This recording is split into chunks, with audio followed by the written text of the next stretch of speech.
Man of the Island, Chapter 40, a book of Revelation. The Irvings came back to Echo Lodge for the summer, and Anne spent a happy 3 weeks there in July. Miss Lavender had not changed. Charlotta the Fourth was a very grown-up young lady now, but still adored Anne sincerely. "When all's said and done, Miss Shirley, ma'am, I haven't seen anyone in Boston that's equal to you," she said frankly. Paul was almost grown up too. He was 16. His chestnut curls had given place to close-cropped brown locks.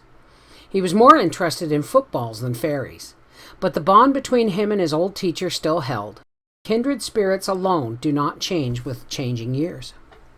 It was a wet, bleak, cruel evening in July when Anne came back to Green Gables. One of the fierce summer storms which sometimes sweep over the Gulf was ravaging the sea. As Anne came in, the first raindrops dashed against the panes. "Was that Paul who brought you home?" asked Marilla. "Why didn't you make him stay all night? It's going to be a wild evening." "He'll reach Echo Lodge before the rain gets very heavy, I think. Anyway, he wanted to go back tonight." "Well, I've had a splendid visit, but I'm glad to see you dear folks again. East, west, hame's best. Davy, have you been growing again lately?" "I've growed a whole inch since you left," said Davy proudly. "I'm as tall as Milty Boulter now. Ain't I glad? He'll have to stop crowing about being bigger. Say, Anne, did you know that Gilbert Blythe is dying?" Anne stood quite silent and motionless, looking at Davy. Her face had gone so white that Marilla thought she was going to faint. "Davy, hold your tongue," said Mrs. Rachel angrily. "Anne, don't look like that. Don't look like that. We didn't mean to tell you so suddenly." "Is it true?" asked Anne in a voice that was not hers. "Gilbert is very ill," said Mrs. Lynde gravely. "He took down with typhoid fever just after you left for Echo Lodge. Did you never hear of it?" "No," said that unknown voice. "It was a very bad case from the start. The doctor said he'd been terribly run down. They've a trained nurse and everything's being done." "Don't look like that, Anne. Where there's life, there's hope." "Mr. Harrison was here this evening, and he said they had no hope of him," reiterated Davy. Marilla, looking old and worn and tired, got up and marched Davy grimly out of the kitchen. "Oh, don't look so, dear," said Mrs. Rachel, putting her kind old arms around the pallid girl. "I haven't given up hope. Indeed, I haven't. He's got the Blythe constitution in his favor, that's what." Anne gently put Mrs. Lynde's arms away from her, walked blindly across the kitchen, through the hall, up the stairs to her old room. At its window she knelt down, staring out unseeingly. It was very dark. The rain was beating down over the shivering fields. The haunted woods was full of the groans of mighty trees wrung in the tempest, and the air throbbed with the thunderous crash of billows on the distant shore. And Gilbert was dying.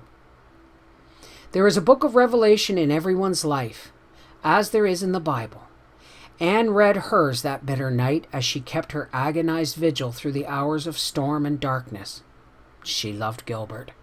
She had always loved him. She knew that now.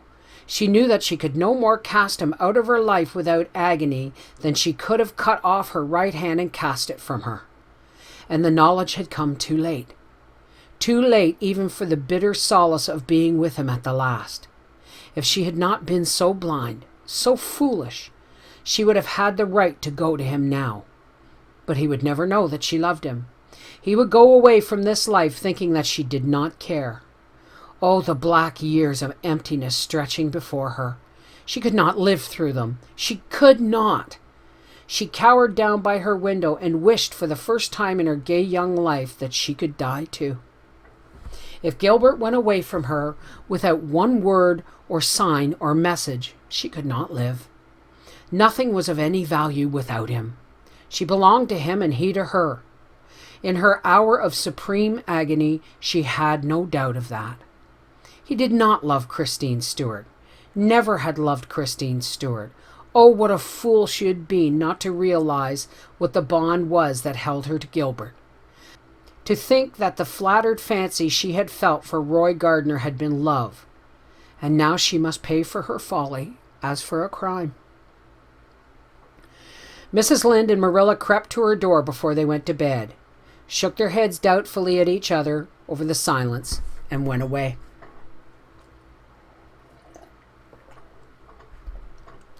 The storm raged all night, but when the dawn came, it was spent. Anne saw a fairy fringe of light on the skirts of darkness.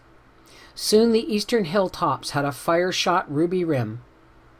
The clouds rolled themselves away into great soft white masses on the horizon. The sky gleamed blue and silvery. A hush fell over the world.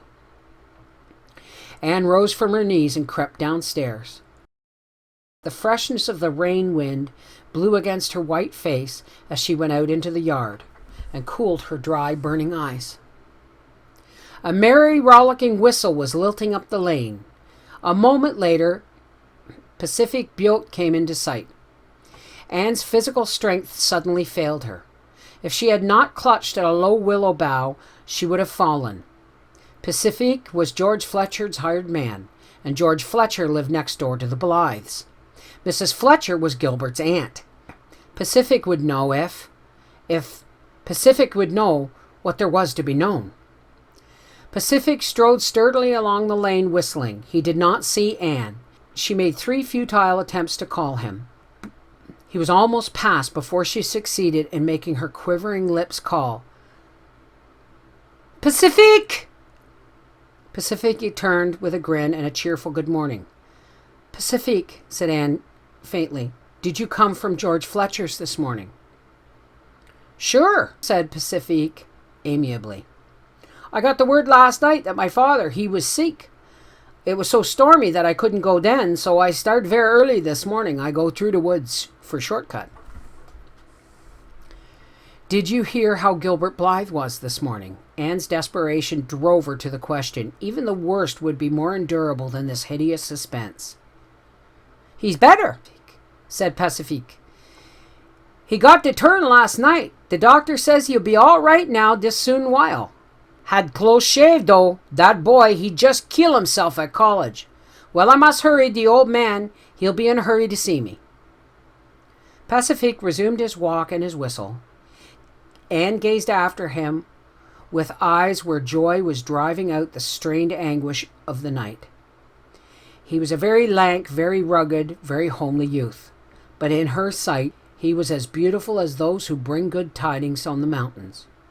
Never, as long as she lived, would Anne see Pacifique's brown, round, black-eyed face without a warm remembrance of the moment when he had given her the oil of joy for mourning. Long after Pacifique's gay whistle had faded into the phantom of music and then into silence far up the Maple Lovers' Lane, Anne stood under the willows, tasting the poignant sweetness of life when some great dread has been removed from it. The morning was a cup filled with mist and glamour. In the corner near her was a rich surprise of new-blown, crystal-dewed roses. The trills and trickles of song from the birds in the big tree above her seemed in perfect accord with her mood. A sentence from a very old, very true, very wonderful book came to her lips. "Weeping may endure for a night, but joy cometh in the morning."